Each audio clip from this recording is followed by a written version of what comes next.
नमस्कार सभी स्टूडेंट्स। तो हमारा नेक्स्ट जो सेकंड लेसन है lost spring a story of stolen childhood, और इसकी ऑथर्स है, लेखिका है एनीस जंक। तो इस लेसन के द्वारा लेखिका ने जो है, वैसे लॉस्ट जो स्प्रिंग है, स्प्रिंग का मतलब यहाँ सीजन होता है, तो उसी प्रकार से इस लेसन के द्वारा जो लेखिका है वो इसके दो पार्ट आगे, पार्ट फर्स्ट एंड सेकंड, जिसमें एक पार्ट के अंदर एक बच्चा है साहिब और दूसरे में बच्चा है मुकेश। तो जो साहिब है इसका पूरा नाम है साहिब ए आलम। साहिब ए आलम का मतलब जो मीनिंग है वो होता है लॉर्ड ऑफ यूनिवर्स, मतलब कि ब्रह्मांड, पूरी दुनिया का भगवान, ये इसके नाम का मतलब है। तो इसके नाम के मतलब से जो इसका वर्क है, इसकी जीवन शैली है, लाइफस्टाइल है, वो बिल्कुल ही अलग है, अपोजिट है, उलट है।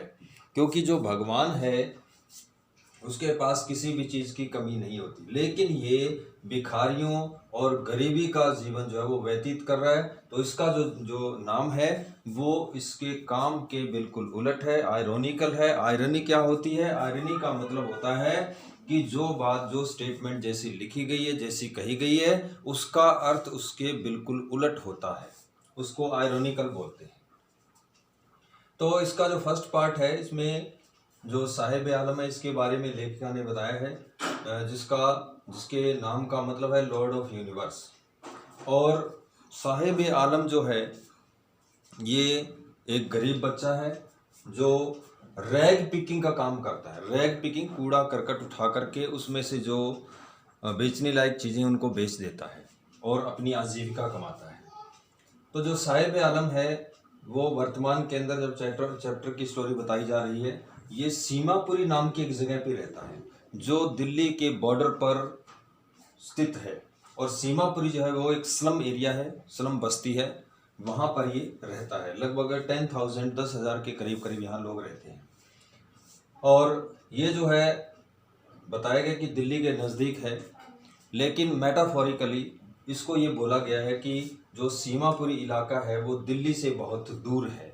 दिल्ली से बहुत दूर है का मतलब क्या है? मतलब यहाँ जो सुविधाएं हैं, फैसिलिटी जो हैं, सुविधाओं के नाम पर ये एरिया, ये जगह बहुत दूर मानी गई है। क्योंकि दिल्ली जो है वहाँ हर प्रकार की सुविधाएं हैं, शहर के अंदर पानी की, बिजली की, गंदे पानी की निकासी की। लेकिन यहाँ पर जो है शुद्ध पीने का पानी नहीं है, पक्की सड़कें, गलियाँ नहीं हैं, स्ट्रीट लाइट्स नहीं हैं, स्कूल नहीं है यहाँ पर। तो इसका मतलब ये हुआ कि सुविधाओं के नाम पर जो सीमापुरी है ये दिल्ली से बहुत ज़्यादा दूर है। तो लेखिका जो है एक बार इससे मिलती है साहिब आलम से। तो साहिब आलम कहता है कि सम टाइम आई फाइंड ए रूपी इन द गार्बेज और सम टाइम 10 रुपी नोट। तो साहिब कहता है कि कई बार मुझे 1 रुपये या कई बार 10 रुपये का नोट मिल जाता है। तो नोट मिलने का मतलब क्या है कि जो कूड़ा करकट है उसे बेच करके उसके पास 1 रुपये या कई बार 10 रुपये की आमदनी, अर्निंग हो जाती है। इसके कहने का भाव ये है। और जो साहिब आलम है ये और इसके पेड़ जो है बेसिकली ढाका, बांग्लादेश की राजधानी, वहाँ से आए हैं। और वहाँ पर इनके जो खेत होते थे हरे भरे होते थे, अच्छी फसलें होती थी, लेकिन तूफान के कारण, स्टॉर्म के कारण जो है वो सब कुछ नष्ट हो गया और ये वो जगह छोड़ करके ये भारत में दिल्ली के जो है सीमापुरी इलाके में रहने लगे। और लेखिका अक्सर इनसे मिलती रहती है। और ये जो बच्चे, इनके पास जूते चप्पल नहीं हैं, बेयर फुट हैं, बिना जूते चप्पलों के घूमते रहते हैं।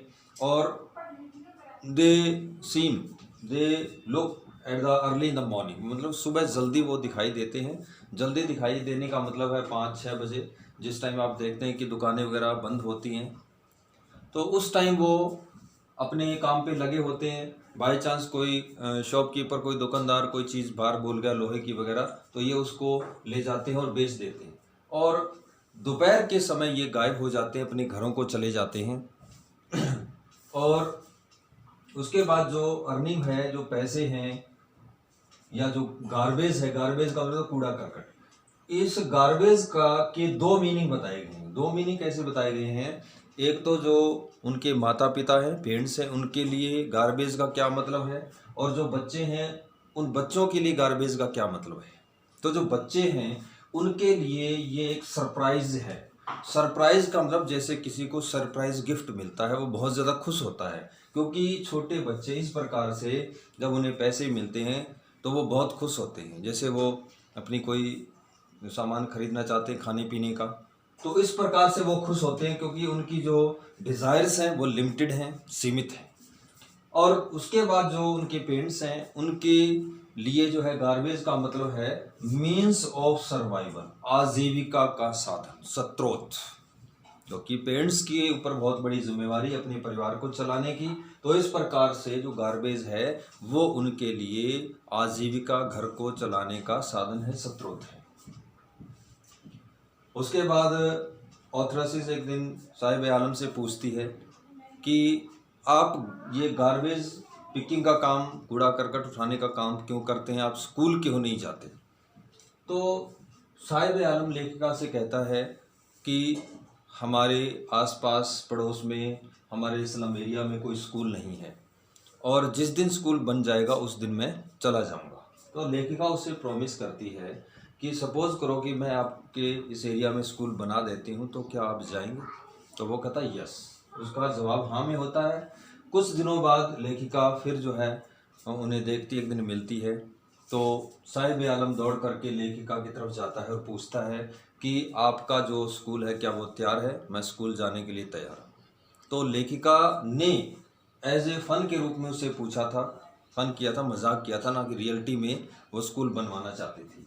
तो इसी प्रकार से जब उसे द्वारा क्वेश्चन किया जाता है साहिब आलम के द्वारा कि आपका स्कूल तैयार है, तो वो बहुत ज़्यादा उदास हो जाती है, सैड हो जाती है, क्योंकि इस प्रकार के लोगों से ये दुनिया, ये इंडिया जो है वो भरी पड़ी है, जो लोग फॉल्स प्रॉमिसेस, झूठे वादे लोगों से करते हैं, मजाक के तौर पर उनको पूरा नहीं करते, ग्राउंड रियलिटीज़ के अंदर जो है वो कोई भी इस प्रकार का वादा नहीं करते।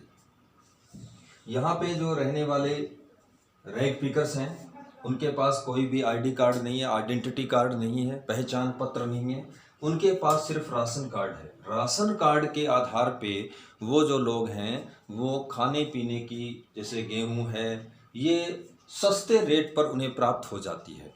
और ये जो राशन कार्ड्स हैं, ये पॉलिटिशियंस जो वहाँ के लोग हैं जो उनसे वोट लेना चाहते हैं, वो उन्हें बनवा करके देते हैं। और ये जो लोग हैं सीमापुरी के लोग, वो उनके लिए एक वोट बैंक का काम करते हैं, क्योंकि वोटिंग के टाइम जो है वो उन्हें वोट देते हैं और इस प्रकार से वो जीत जाते हैं। तो कहने का भाव ये है कि उनके पास जो मुख्य कोई आईडी कार्ड नहीं है।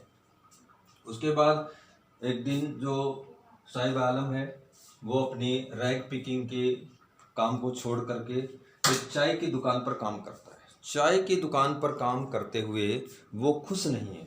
चाय की दुकान पर उसे 800 रुपये, 800 रुपीज़ और दोनों वक्त का, दोनों समय का भोजन मिलता है।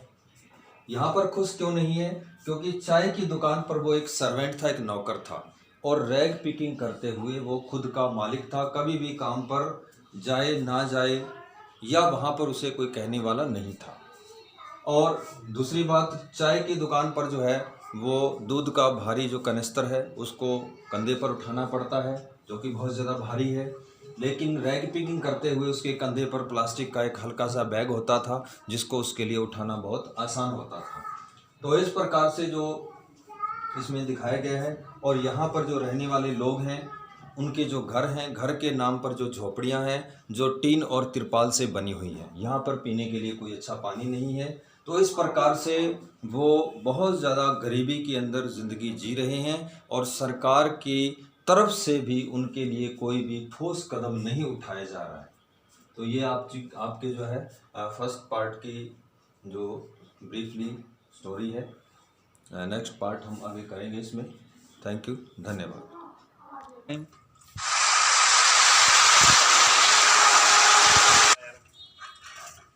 रुकते ना, तो मैं तुम्हें फिर मैं शेर दो, इसमें तो ये तो है।